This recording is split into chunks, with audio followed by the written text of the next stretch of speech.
On this episode of Lapeef, Let's Talk. If I can just kick the chair, we know this is a scam, right?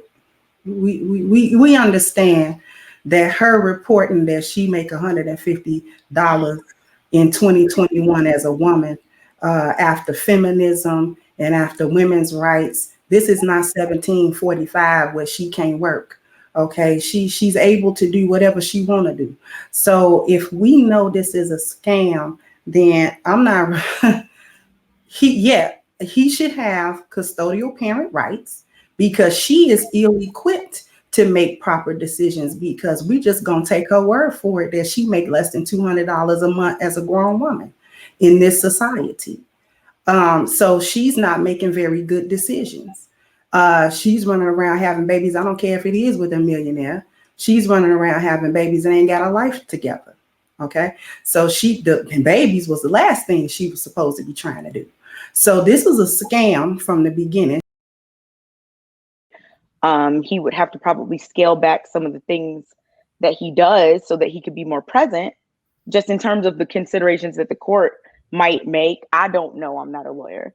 But if he wanted that, he has the means, the time, the money to do that. And if he's not doing that, that must mean that he trusts this woman with his children or child. I don't even know how many kids he has. Hold on, okay. Let's take out of the conversation what the court decides, right? Or what he could do as far as what he needs to seek or whatever like that. In your personal opinion, considering that she's indicated that she only making $150 a month, she's a grown woman, a grown adult with 3 children, and he makes whatever it is that he makes. In that, taking that into consideration, in your opinion, do you think that the weight or the well-being of the children, it would be better served to be with the person that can spend more time with them, obviously living in poverty, or with the person that's able to provide the resources, whether it be a nanny or not, regardless of what his schedule looks like? Well, see, that's the thing. If you are the non-custodial parent and you make a bunch of money and you don't have as much time, I think it's better to be with your mother than with a nanny. He would be paying a nanny that same amount or more, even if she's in poverty.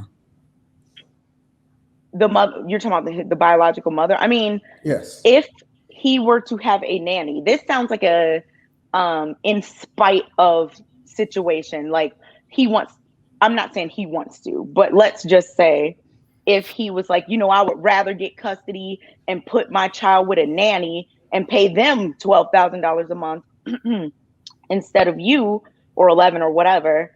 That doesn't sound like the best interest of the child is being taken into consideration. But you're talking because about the best him. interest of the child is to be with the parent.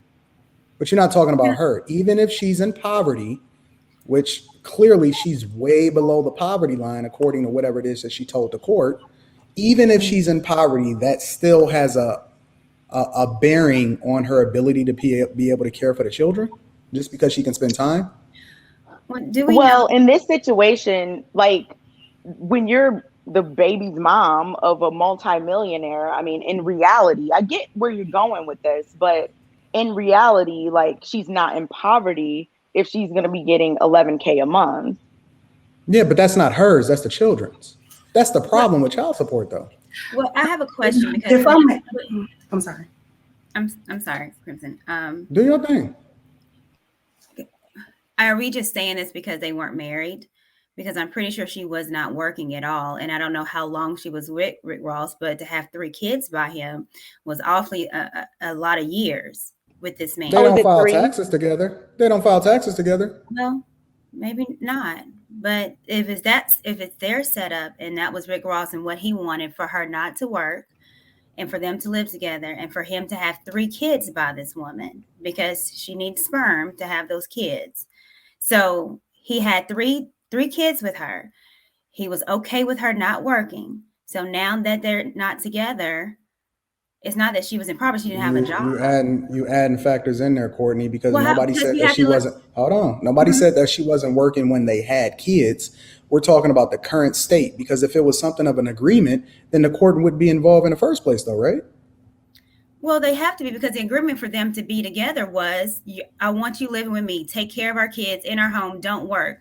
I want the mother of my children to look after my kids instead of a stranger, which majority of men, especially, that they want their woman and the mother to look after their child, and not strangers.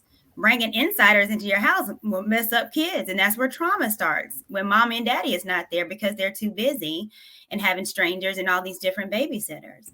But now that getting away. Oh, I'm sorry. My bad. I'm sorry. I thought you were still going. Go ahead.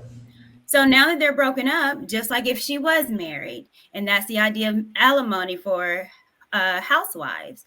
So he could have even put in his clause, hey, I'm going to pay this $11K, but I want you to get a job. And this $11K will last for the next 3-4 years. After 3-4 years, I want the judge to bring it down because you should be having a job now because I'm not going to support you.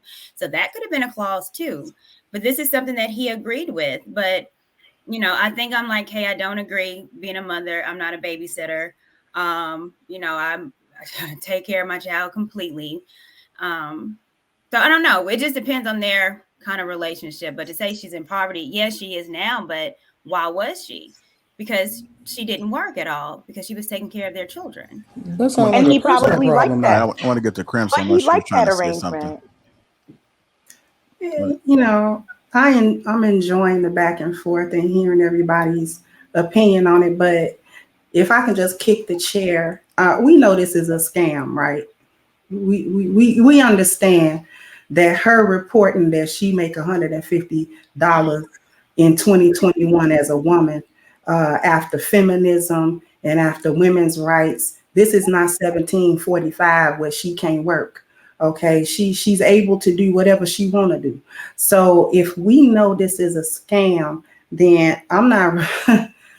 He should have custodial parent rights, because she is ill-equipped to make proper decisions, because we just gonna take her word for it that she make less than $200 a month as a grown woman in this society.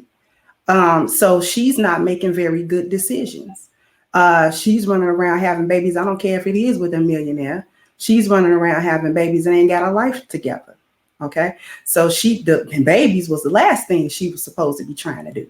So this was a scam from the beginning. She knew she had no money. She knew she was a bum. She went and flaunted around in Rick Ross's face so he could, take care of that. And she knew having 3 babies, 2 babies, 1 baby, whatever, have number of babies, was going to result eventually in child support that was going to take care of her. She's not too interested in the children. And then we can have a conversation about the custodial and the time. But when women have custodial parenting legally, and the father is not around, or she's fighting the father so he can't be around, those children are not with her either. They're with whoever is providing childcare, whether that's her mother or family members or daycare or whatever the case may be, because she's going to have to work then, and she's not going to be spending this inordinate amount of time with her children then either.